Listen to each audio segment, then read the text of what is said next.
সবাইকে আসসালামু আলাইকুম। আজকে আমরা দেখাবো কিভাবে বিকাশ অ্যাকাউন্ট ক্রিয়েট করবেন। তো যারা বিকাশ অ্যাকাউন্ট দোকান থেকে খুলেন, তো দোকান থেকে খুলতে হবে না, আপনারা নিজেরাই বাসায় বসে বিকাশ অ্যাকাউন্ট খুলতে পারবেন নিজের এনআইডি কার্ড দিয়ে। তো এবার দেখাবো কিভাবে বিকাশ পার্সোনাল অ্যাকাউন্ট ক্রিয়েট করবেন। তো বিকাশ অ্যাপসে প্রথমে ওপেন করবেন। তো বিকাশ অ্যাপস ওপেন করার পর এরকম বিকাশ আর কি অ্যালাউ চাইবে, অনেক অ্যালাউ দিয়ে দিবেন সব। তো ইউজিং দ্য অ্যাপ এগুলো সব অ্যালাউ দিয়ে দিবেন। অ্যালাউ দেওয়ার পর দেখতে পারবেন বিকাশ অ্যাপস ওপেন হবে। তো আমরা লগ ইন বা রেজিস্ট্রেশন যে লেখাটা থাকবে এটার মধ্যে ক্লিক করব। তারপর আপনার যেই নাম্বারে আর কি বিকাশ অ্যাকাউন্ট খুলবেন সেই নাম্বারটা দিবেন। সেই নাম্বারটা অবশ্যই এই ফোনে লাগানো থাকতে হবে। তো এই ফোনে যেই নাম্বারটা লাগানো আছে আর বিকাশ অ্যাকাউন্ট খুলবেন সেই নম্বরটা দিবেন। তো আমি নাম্বারটা দিয়ে নিচ্ছি। তো নাম্বারটা দেওয়ার পর পরবর্তী বাটনে ক্লিক করবেন। তো পরবর্তী বাটনে ক্লিক করার পর দেখতে পারবেন আরেকটা নতুন ইন্টারফেস আসবে। তারপর আপনার অপারেটর সিলেক্ট করতে হবে। আপনার যেই নম্বরটা দিয়েছেন ওই নম্বরটা কোন অপারেটর, আমারটা এয়ারটেল, তাই এয়ারটেল দিলাম। তারপর আপনি জন্ম সনদ দিয়ে খুলতে পারেন স্টুডেন্ট অ্যাকাউন্ট, এবং জাতীয় পরিচয়পত্র দিয়ে খুলতে পারেন। তো আমরা জাতীয় পরিচয়পত্র দিয়ে খুলব, তাই জাতীয় পরিচয়পত্র দিয়ে ক্লিক করলাম। তারপর একটা ভেরিফিকেশন কোড আসবে, তো আমরা অ্যালাউ দিয়ে দিচ্ছি, অটোমেটিক ভেরিফিকেশন কোডটা নিয়ে নেবে। তো নেওয়া হয়ে গেছে, এবার আমরা সম্মতি আছে দিচ্ছি।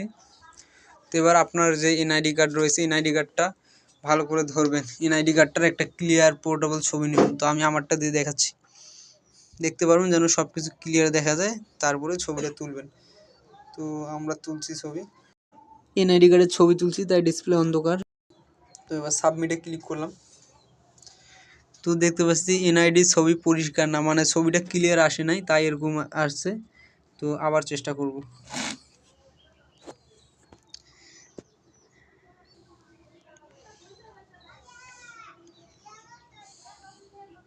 তো আমাদের ছবিটা নিয়ে নিয়েছে, অনেকক্ষণ চেষ্টা করার পর হলো। তো এবার এনআইডির ব্যাক সাইড, এবার এনআইডির ব্যাক উপরে দেখতে পারবেন লেখা আছে এনআইডির ব্যাক পিছনের দিকের ছবি তুলবো। তো আমরা পিছনের ছবি তুললাম, এবার সাবমিট হচ্ছে। তো এটা দেখবেন যে লেখাগুলো যেন স্পষ্ট বোঝা যায় যাতে ক্লিয়ার আসে। এটার ছবি নিচ্ছি আমরা, অবশ্যই খেয়াল রাখবেন যেন ক্লিয়ার থাকে, ক্লিয়ার না হলে নেবে না, তখন আবার রিটেক করবেন।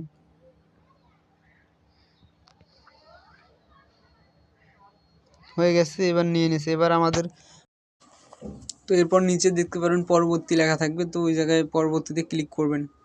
তো পরবর্তীতে ক্লিক করার পর দেখতে পারবেন আপনার এনআইডি কার্ডে সব কিছু আসবে, ওগুলোর সাথে মিলাই নেবেন, নাম ঠিকানা সব ঠিক আছে কিনা। তারপর কিছু সিলেক্ট অপশন আসবে, ওগুলো সিলেক্ট করবেন। আপনার বেতন কত, মাসিক আয়, কী চাকরি করেন, এগুলো অপশন থাকবে, দেখলেই বুঝতে পারবেন অ্যারো চিহ্ন, সেটাতে ক্লিক করে সেগুলো সিলেক্ট করে দেবেন।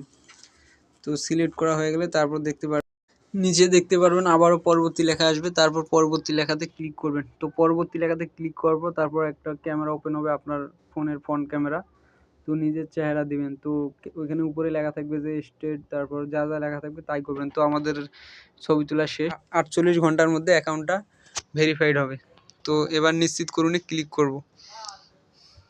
তো এরপর ভেরিফিকেশন ব্যর্থ হয়েছে, কারণ আমার এই আইডি কার্ড দিয়ে আরেকটা অ্যাকাউন্ট খোলা আছে, তাই ভেরিফিকেশন ব্যর্থ। তো আপনাদের কোনো সমস্যা নেই, আপনাদের এটা ভেরিফিকেশন হয়ে যাবে, এখন খুব দ্রুত হয়, 2-3 মিনিটের মধ্যেই। তো হোমে ফিরে গেলে তারপর আপনি দেখতে পারবেন আপনার অ্যাকাউন্ট ওপেন হয়ে যাবে। তো আমাদের অ্যাকাউন্ট খোলা হয় নাই, তাই এরকম দেখাচ্ছে। তো এই ছিল আজকের ভিডিওটি ভালো লাগলে subscribe and like, comment, share করবেন।